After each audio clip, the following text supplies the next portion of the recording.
तो चलिए स्टूडेंट्स, रात्रि के 9 बज चुके हैं और शुरू होता है हमारा क्लास यूट्यूब का। तो जी हाँ, आपको पिछला वीडियो याद होगा, मैंने क्या क्या बताया था। नहीं याद होगा तो फिर उसे आप नोट्स बनाइए, रिप्ले करके देखिए, ये आपका काम है, ये मेरा काम नहीं है। तो चलिए बढ़ाते हैं वीडियो को आगे। और हमने बताया होगा पिछले आपके वीडियो में functions of management. Functions of management में आपने पढ़ा होगा, प्लानिंग पढ़ा होगा। याद नहीं तो फिर से उसको याद दिलाते हैं। एक अच्छे मैनेजमेंट का वर्क होता है प्लानिंग, पढ़ा है आपने। प्लानिंग के बाद आपने पढ़ा होगा ऑर्गेनाइजिंग,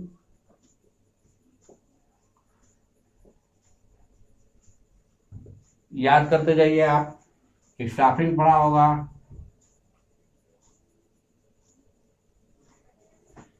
यानी आपने 5 वर्ष आपने पढ़ा है मैनेजमेंट का। और ये तो सब काम लेने के तरीके हैं। एक अच्छा मैनेजर किस तरह से अपने एम्प्लॉय से काम लेता है, किस तरह से आप उसे ऑर्डर देता है। तो थोड़ा सा दिमाग में झुंझुनाहट होती है, हर एक एम्प्लॉय के गुस्सा होता है और परेशान होता है। कभी कह देगा भाग जाऊंगा मैं आपके फैक्ट्री से, नहीं काम करूंगा। ये सब तमाम ऐसी मुश्किलें आती हैं। तो इसके लिए मैं आपको बताने जा रहा हूं कि वह किस तरह से मरहम लगाता है अपने स्टाफ पर, एम्प्लॉय पर, किस तरह से उनको देखता है। वही विद्या आपकी कोऑर्डिनेशन है। बात समझना भी सिंपल तौर पर। कोऑर्डिनेशन मतलब क्या? दोस्ती मिताई। जैसे सुबह समय में आपका एम्प्लॉय आता है, अब तो नमस्ते बोलता होगा लोगों से। पहले लोग हाथ मिलाते थे, आज भी अमेरिका में हो सकता है हाथ मिलाते हो, लेकिन कुछ मामलों के कारण जो है अब हाथ मिलाना बंद हो गया। नमस्ते बंदगी करते हैं, दोस्ती मिताई करते हैं एम्प्लॉय। इसी तरह से आज का हमारा चैप्टर लेकर के आया है कोऑर्डिनेशन, तालमेल। क्यों? आपके परिवार में भी कोऑर्डिनेशन होता है। रहते रहते कई भाई बाप मम्मी पापा लड़ जाते हैं, लड़ते लड़ते फिर उनके ऊपर जो है एक तरह का बात आती है। पापा मम्मी को मनाते, मम्मी पापा को मनाते, या भाई बहन को मनाते। थोड़ी देर झगड़ा तकरार चलता है। जी हाँ, ऐसी ही चीजें चलती रहती है आपके फैक्ट्री में, स्कूलों में, हॉस्टल में, जो भी आपका मैनेजमेंट है उसमें एक तरह के परिवार जैसी माहौल होना चाहिए। एक अच्छा कोऑर्डिनेशन, ताकि कोई बंदा आपका फैक्ट्री से जा रहा हो ना तो फिर आपके यहाँ वापस आ जाए। मतलब क्या? उसको अफसोस हो अपनी गलतियों। और सबको जब अपनी अपनी गलतियां एहसास हो जाती है ना, तो बंदा आपके यहाँ वापस चला आता है। तो जी हाँ, शुरू करते हैं। टाइम पास ना करते हुए आप अपने टॉपिक पर आ जाइए, कोऑर्डिनेशन। यहाँ पर सब्जेक्ट के हिसाब से आपको कोऑर्डिनेशन में बताने जा रहा हूँ कोऑर्डिनेशन है क्या। It is the base of primary function of every manager because various departments of an organisation are working. मतलब हमारे कंपनी में एडवर्टाइजिंग डिपार्टमेंट है, सेल्स डिपार्टमेंट है, परचेज डिपार्टमेंट है, प्रोडक्शन डिपार्टमेंट है। डिफरेंट डिपार्टमेंट्स होते जितना, क्योंकि आपका व्यवसाय बड़ा है छोटा है, उसके साथ डिपार्टमेंट्स आप तय करते हो। सबका जनरल मैनेजर होगा, फोरमैन होगा। कहीं से बात आ जाती है, सेल्स वाला बोलेगा मैंने 50,000 के ऑर्डर ले रखे हैं हीरो होंडा बेचने के लिए, लेकिन यहां पर प्रोडक्शन डिपार्टमेंट में केवल 10,000 हीरो होंडा बनाए। वो कब बनाएगा? तो एक तरह से फाइटिंग होनी जरूरी है। फाइटिंग हो जाएगी कंडीशन के हिसाब से, लेकिन ये सजेस्ट करना एक बड़े मैनेजर के लिए थोड़ा सा बहुत नॉर्मली तौर पर आप मनाते हो कि देखो भाई कैसे क्या आपका सेल्स मैनेजर नाराज हो रहा है, क्यों नहीं। इस तरह की एक्टिविटीज पर पहले से ही ध्यान रखना प्लानिंग होता है। और इस तरह की भूल हो जाए ना तो कोऑर्डिनेशन भी जरूरी है। यहां पर वही भी चीज सामने आती है। यह प्राइमरी बेस है हमारा coordination. It is the base of primary function of every manager because various departments of an organisation are working independently. स्वतंत्र रूप से हर एक डिपार्टमेंट आपका काम करता है अलग अलग। परचेज डिपार्टमेंट सेल्स डिपार्टमेंट से नहीं बोलचाल करेगा, और सेल्स डिपार्टमेंट्स एडवर्टाइजिंग से डिपार्टमेंट से नहीं तालमेल रखेगा। एडवर्टाइजिंग होगा नहीं तो सेल्स होना स्वाभाविक ही नहीं, कोई जानेगा ही नहीं तो सेल्स कैसे करेगा फिर। इसलिए जरूरी इस बात यह है कि एडवर्टाइज के साथ सेल डिपार्टमेंट का और परचेज डिपार्टमेंट का कोऑर्डिनेशन हो, एक तरह का तालमेल हो, लगाव मोहब्बत हो, बातचीत होती हो, मीटिंग होती हो। जी हाँ, यही सब चीजें कोऑर्डिनेशन कहलाती है। And there is need to relate and integrate their activities. उनकी कार्यों को समझना, उनके साथ तालमेल रखना, न कि भेदभाव रखना, यही कोऑर्डिनेशन कहलाता है। समझ में आ गया आपको? बैठ गया दिमाग में? नोट कर लीजिए। नहीं समझ में आया तो एक दूसरी हम चीज यहाँ पर ये लाइन से शुरू करते आपको कोऑर्डिनेशन अच्छी तरह से समझाने के लिए। जी हाँ, आर मैंने लिखा है, अथवा आप परीक्षाओं में लिख सकते कोऑर्डिनेशन को, ये लिखें या ये लिखें, बात एक ही है। किसी चीज को आप 2 लाइन में भी समझ सकते, 10 लाइन में भी समझ सकते, आपको 20 लाइन में समझा जाएगी तो भी नहीं समझ में आएगा। तो जरूरी है कि आप 2 लाइन में भी समझे इस चीज को। तो ब्रिंगिंग टुगेदर, साथ साथ लाना, the activities and resources of organisation and bringing harmony them, harmonic है, स्मूथली, प्यार से एक साथ उनकी गतिविधियों को और संसाधनों को, संगठन को एक साथ मिलाकर के लाना, उनमें तालमेल रखना ही कोऑर्डिनेशन है। जैसे आपके घर मेहमान आते ना, आपके घर कुछ भी नहीं होता, कुछ है, कुछ नहीं और चीज होती है, आप बगल से पड़ोस से लेकर आते, मेहमान से ये नहीं कहते आपको चाय नहीं मिलेगी, मिलती है, चाय नहीं काफी मिलती है, और सब कुछ तो करते ही है। उनके सामने कुछ भी नहीं ये पता चलता है क्या कहां से आया, लेकिन सब कुछ उनके सामने आप देते हैं। ये आपका मैनेजमेंट है।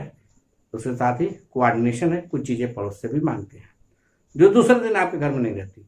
ये आपको समझ में आया सिंपल वे में। जब ये चीज समझ में आएगी तभी आपको नेचर, प्रॉफिट और इसके साइड इफेक्ट भी बताएंगे। जरूरी है कि थीम आपको समझ में आनी चाहिए। आ गई समझ में? नहीं तो ये चीजें बार बार आती रहेंगी। तो चलिए शुरू करते हैं इसकी अगली प्रोसेस। अब हम ये इस विचार पर तय करते हैं कि कोऑर्डिनेशन की क्या जरूरत होती है, क्या बिना कोऑर्डिनेशन के काम नहीं चल सकता।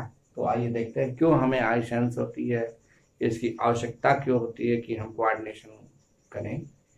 क्या हम हिटलरशिप नहीं चला सकते क्या? यदि हिटलर बन जाएंगे ना तो फिर कंपनी नहीं चलेगी। ये बात भी दिमाग में रख लीजिएगा। ऐसा नहीं चलता कंपनी में, तानाशाही नहीं चलती। द इसेंस ऑफ मैनेजमेंट, ये जरूरत होती है मैनेजमेंट की। जी हाँ, यदि आप नहीं ऐसा रखते तो आपका एम्प्लॉय रूठ जाएगा, तो कल के बाजू वाली कंपनी में चला जाएगा, अपना कला वहीं दिखाएगा, फिर नए को आप लाओगे, सिलेक्शन करोगे, इंटरव्यू लोगे, ट्रेन करोगे, तब तक फिर चला जाएगा दूसरी कंपनी में। तो क्या आपका कंपनी या बिजनेस ट्रेनिंग सेंटर है क्या? नहीं ना। आप ट्रेनिंग तो नहीं दिलाते कि एक एक एम्प्लॉय आए और जाए, तो आपका काम बिगड़ता रहेगा। नहीं, कोऑर्डिनेशन से आप मना सकते हो यार। कहा भी गया है कि जो है अच्छे सज्जन को मना लेना चाहिए अपना काम बनाने के लिए। रावण ने भी ऐसा किया होता, विभीषण को मना लिया तो क्या बिगड़ता, लेकिन नहीं किया। अहम में काम नहीं होता, अहम में आपकी कंपनी नहीं चलेगी, नहीं चलता अहम, आपको झुकना पड़ेगा थोड़ा सा। जी हाँ, द इसेंस ऑफ मैनेजमेंट, ये आपके मैनेजमेंट की जरूरत है। कोऑर्डिनेशन ब्रिंग्स, क्या लाता है यह? Coordination brings unity. जी हाँ, एकता लाता है, यूनिटी, एक मजबूती आती है इससे आपके स्टाफ में of action and integrates different activity of organisation. चाहे वह कोई भी लेवल का एम्प्लॉय हो, एक कोऑर्डिनेशन के सूत्र में बंधता है और पूरे विकास के लिए कार्यक्रम आपका आसानी से चलता है। आपकी कंपनी या स्कूल, होटल, जो भी है, कुछ अच्छी तरह से चलता है और आज से आपको मिलता है फायदा। आपकी कंपनी फलती फूलती है, आगे बढ़ती है, दूसरे लोगों से सीख लेते हैं। तो चलिए सेकंड पॉइंट, फर्स्ट पॉइंट हो गया, सेकंड पॉइंट की बात करें। It is need of every level. No, आप टॉप लेवल पर हो तो ये नहीं कह सकते मैं कोऑर्डिनेशन नहीं करूंगा। नो, चाहे आप टॉप लेवल पर हो, मिडिल लेवल पर हो, थर्ड लेवल पर हो, हर एक स्टेट पर आपको कोऑर्डिनेशन की जरूरत होती है। It is need to every level as top level, middle level and lower level, so that they do and performs activity for growth of company business और ऑर्गेनाइजेशन, ताकि वे अपने ऑर्गेनाइजेशन के लिए अच्छे से अच्छे काम करें। आपने देखा होगा विद्यालय वही फलता फूलता है ना जहां का एक पियून भी खुश रहे, अच्छे कपड़े पहने, आप उसे दे नहीं है तो आपका हर कोई आपके प्यून को देखेगा, प्यून कितना बढ़िया है। जब प्यून बढ़िया है तो जरूर आपकी संस्था अच्छी है। यदि प्यून गंदा कपड़ा पहन कर आता है, उसके कपड़े डर्टी हैं, तो निश्चित ही उसके साथ आपका पूरा समाज, पूरा सोसाइटी डर्टी है। कभी आप सक्सेस नहीं होंगे। जो मैं सिखा रहा हूं ये प्रैक्टिकल के लाइफ के लिए उतना ही इंपॉर्टेंट है जितना कि आपकी परीक्षा के लिए 95+। तो बिल्कुल अपने जीवन में ही उतारिए, घर परिवार में भी उतारिए। बहुत अच्छी चीज है ये जो आप सीख रहे हैं। तो इन्हीं चीजों के साथ मैं अपनी बात को समाप्त करता हूं। हमारा अगला वीडियो होगा नेचर ऑफ कोऑर्डिनेशन। आप पार्ट 11 के साथ है और पार्ट 12 भी हमारा ध्यान से देखेंगे। पार्ट 12 हमारा लेकर के आएगा। जी हाँ, यहाँ पर पहले से मैं बता रहा हूँ पार्ट 12 हमारा नेचर ऑफ कोऑर्डिनेशन।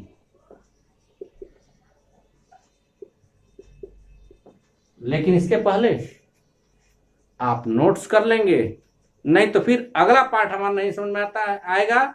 और एक बात मैं और कहूंगा आपको, यदि कोई भी दिक्कत होती है तो रेफरेंस के लिए आप हमारा पिछला वीडियो शुभम एकेडमी चैनल पर ये पूरा सीरीज हमारा पाएंगे। तो इन्हीं शब्दों के साथ जय हिंद, जय भारत, भारत माता की जय।